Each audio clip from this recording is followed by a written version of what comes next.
तुम नहा लो, गंदा कर दो, लेकिन 24 घंटे में कभी जल को गंदा ही करते रहोगे कि 24 घंटे में कभी गंदोदक बना दिया करो, तो ये चाहत है। गंदा तो सब कर रहे हैं जल को। जल कहता है मुझे क्या मिला, मुझे तो तुमने, मैं आकाश में चढ़ के स्वच्छ हुआ था, तुमने नाली में बहा के गंदा और कर दिया। इसलिए नीतिकारों ने कहा कम से कम 24 घंटे में तुम गंदा करते हो, 24 घंटे में सुबह उठकर 50 ग्राम जल का गंदोदक बना दिया करो, तो ये तुमने कुछ तो किया जल को। यानी उस जल को तुमने इतना पवित्र बना दिया, इतना पवित्र बना दिया कि मुनिराज ने भी उसको सिर पे हो गया ना हमारी चाह। ऐसे ही सभी चीज़ों पर लगाना चाहिए। हम क्या दे सकते हैं, हमसे उसको क्या मिल रहा है, हम भी उसको लाभ दे सकते कि नहीं, कि मात्र हम अपने स्वार्थ के शोषण करते जा रहे हैं। तो चाहे उसे डाका कहो, चाहे बदमाश कहो, चाहे जेब कर हो, पराई वस्तु पर हमें अपनी तरफ आकर्षित करने का कोई अधिकार और करना ही है, तो वो आकर्षित यदि तुम्हारी तरफ हो रहा है तो फिर भी तुम्हारे लिए क्षम्य है। वो तुम्हें दे रहा है अवभाग्य मानकर, तो भी तुम्हारा ले सकते हो, जरूरत है। वो मान रहा है कि मेरे अवभाग्य है कि आप लीजिए, तो भी ले सकते हो। और यदि वो ऐसा नहीं करता है तो हमें कुछ ना कुछ दुनिया से जो कुछ भी लेना है बिल का पेमेंट करना है। जिस दुकान से कुछ खाया है तो वहाँ उसको भी कुछ दे करके आना है। प्रकृति से हम कुछ लेते हैं तो प्रकृति को भी हमें कुछ देना है। आपके यहाँ एक बहुत अच्छी परंपरा चलती है, रिश्तेदारी में भी यदि आप जाते हो तो वहाँ बिल पेमेंट तो नहीं करते, बिल पेमेंट तो नहीं करते भाई। बिना बिल पेमेंट के कहीं खाना नहीं, बिना दिए बिना कोई चीज़ दुनिया में लेना नहीं। या तो अवभाग्य, दोनों को अपना वाक्य बनाए, या तो सामने वाला अवभाग्य मान करके भेंट में दे रहा है, फिर तुम्हारे ऊपर उसका कोई कर्जा नहीं है, कोई विकल्प नहीं है, कोई प्रायश्चित नहीं है। जैसे साधु को तुम आहार देते हो, पिछी कमंडल देते हो, विहार कराते हो, साधु की सेवा करते हो, क्योंकि अवभाग्य मान के करते हो। तो मैं तुमसे नहीं कमा रहा हूँ,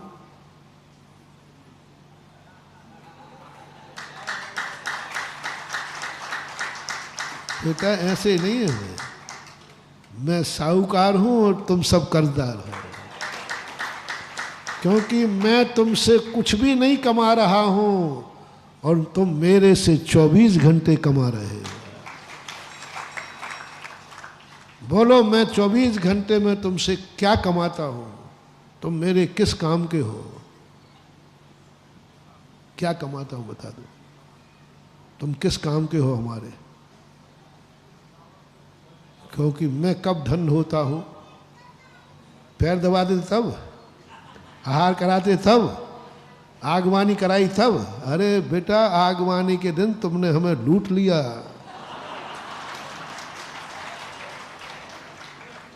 मेरे निमित्त से तुम लोगों ने कितना पुण्य कमाया उस दिन, उसका हिसाब तो दो।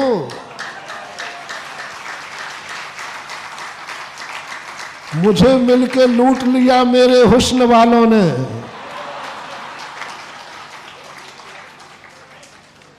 तुम समझ रहे हो मेरी आगवानी की है। अरे मेरे निमित्त से अशोक नगर के बच्चे बच्चे ने जो कमाई की है वो कमाई अनमोल है। साधु की आगवानी से साधु को किंचित मात्र भी कमाई नहीं है, किंचित मात्र भी, इतनी सी भी नहीं है। लेकिन आगवानी करने वाले की कमाई बता दो, शास्त्र में देख लो, इतनी कमाई कर ली, इतनी कमाई कर ली। यही कमाई तुम्हारे काम आएगी जब तुम्हारा जन्म होगा, जब तुम्हारा कोई कार्यक्रम होगा। सारा 6 खंड तुम्हारी बारात में आएगा, 6 खंड तुम्हारे दरवाजे खड़ा होगा, चारों तरफ से लोग, तुम्हें थोड़ा सा कुछ होगा और लोग खड़े होंगे, ये पुण्य तुमने कमा लिया, बहुत कमाई कर ली तुमने, हमें कोई कमाई नहीं हुई। फिर बाद में तुमने हार दिया, हमारी कोई कमाई नहीं मालूम, कुछ भी नहीं, हमें शास्त्रों में लिखा है, हमें घाटे ही घाटा है, खर्चा होता है, और तुम्हारी कमाई कमाई होती है। प्रवचन देते समय मेरा व्यक्तिगत कोई कमाई नहीं है। बिना प्रवचन, जिस दिन मैं प्रवचन नहीं दूं, कमरे में बैठूं, उस समय मेरी कमाई ज़्यादा है, और प्रवचन दे रहा हूं तो इसमें कमाई कम है। इसमें कमाई किसकी हो रही है? आपके पाप कट रहे, आपको पुण्य मिल रहा है, आपका अंधकार दूर हो रहा है, आपके जीवन को सूत्र मिल रहे हैं, आपको मंत्र मिल रहे हैं, आपका जीवन धन हो रहा है, आपको संसार से निकलने का रास्ता मिल रहा है, पुण्य कमा रहे हो। मुझे कोई कमाई नहीं है, कहीं भी नहीं लिखा कि साधु को प्रवचन देने से अधिक कमाई है, मौन रहने में ज़्यादा कमाई है, ध्यान में बैठने में ज़्यादा कमाई है। तुमने आके नमोस्तु किया, हमने आशीर्वाद दिया, आशीर्वाद देने में कोई कमाई नहीं है, कोई कमाई नहीं है, लेकिन तुम्हें आशीर्वाद मिलने पर कमाई बता दो, हैं? कमाई नहीं होती तो ये ब्यावर से, जयपुर से यहाँ चले आते। अरे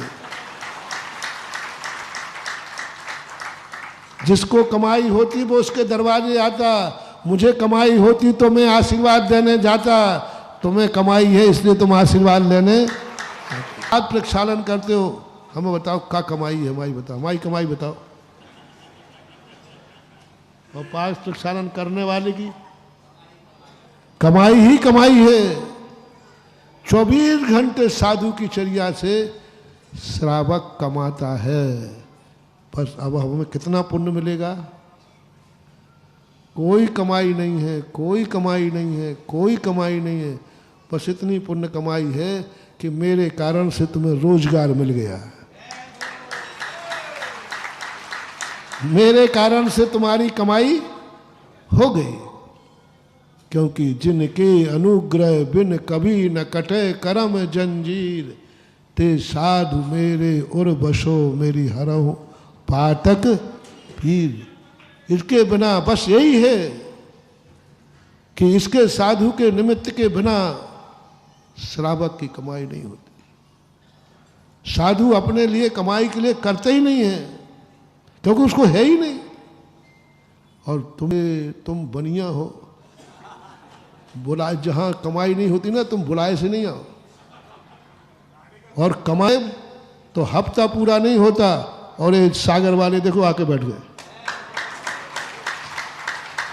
क्योंकि अभी चले जाओगे आप, हफ्ते भर में सारा खर्च वर्च करके फिर आ जाओ। तुम्हें दिख रहा है आशीर्वाद में कमाई, तुम्हें दिख रहा है वचन में कमाई, तुम्हें दिख रहा है साधु देख लिया तो देखने में कमाई, साधु आ गया तो कमाई, सब तरफ से कमाई कमाई। लेकिन तो महाराज जी ये तो बहुत बड़ा कर्जा हो जाएगा। हाँ हो जाए, कर्जा तो है, कर्जा तो है। और साधु का कर्जा बेटा एक बार मर गया तो ब्याज भी नहीं चुका पाओगे। लेकिन बहुत अच्छा बात का महानुभाव, बहुत मजेदार विषय है। तुमने साधु को इतनी सेवा की, वो कर्जा में नहीं आएगी, क्योंकि तुमने अवभाग्य मान करके की है।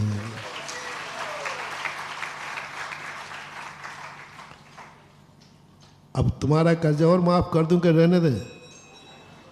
हैं? तुम पे मेरा कर्जा चढ़ा रहने दें या फिर कुछ माफी का मामला निकाले?